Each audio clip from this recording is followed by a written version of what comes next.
It's Tuesday, the 20th of February, 2024. Welcome to Capital Newsbeat, where we take a look at the day's top stories. I'm Angela Wamboi.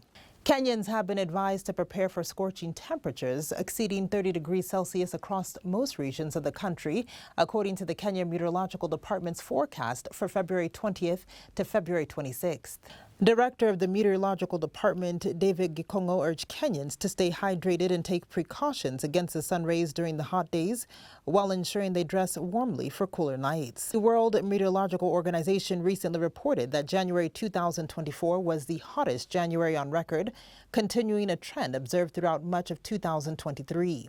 The WMO highlighted record high sea surface temperatures for 10 consecutive months, emphasizing the urgency of climate action. Shakahola cult leader Paul Mackenzie and his 94 other co-accused persons have staged a hunger strike, complaining of being unfairly targeted in the case. The suspects are said to have refused food provisions from Sunday this week. However, some are said to have not eaten for 7 days. Mombasa Chief Magistrate Alex Iluku has ordered all the suspects to be escorted to the hospital and be treated.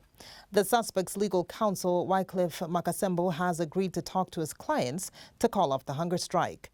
Authorities say Mackenzie, the head of the Good News International Church, ordered his followers in southeastern Kenya to starve themselves and their children to death so that they could go to heaven before the world ended.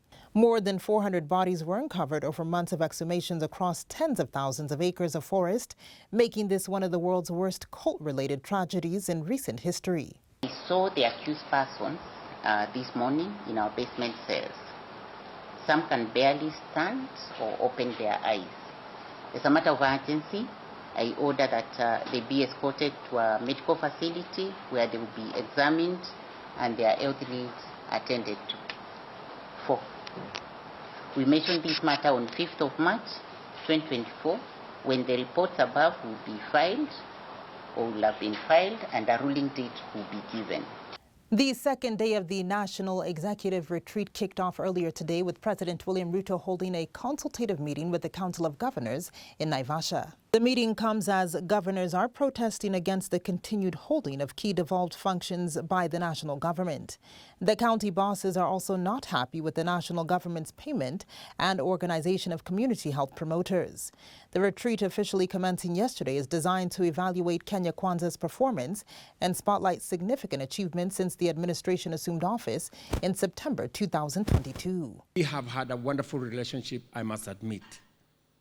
The governors have been very understanding, and we have also been, to the extent that we can, very forthright and very understanding. I want to encourage us to continue this spirit.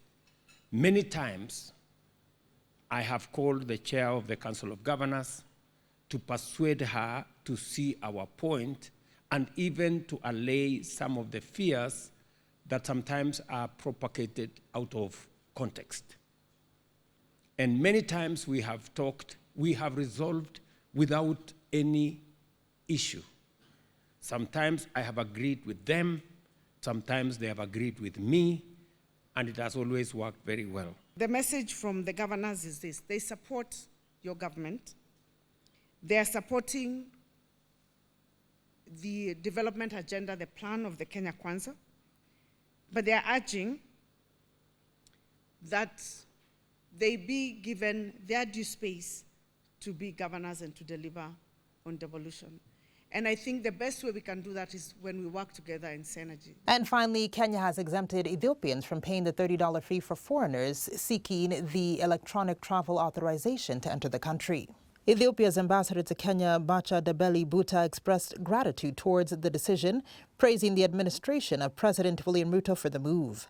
The announcement came amid concern over the new visa regime and its implications on the decades-long visa-free arrangement between Kenya and Ethiopia, which allows citizens of both countries to travel without the requirement of procuring a visa. President William Ruto announced Kenya's transition to a visa-free arrangement on the 12th of December 2023, with ETA requirement applicable to all foreigners alike, taking effect on the 1st of January 2024. And that's a wrap-up of the day's top stories. For more, log on to www.capitalfm.co.ke. I'm Angela Wamboi.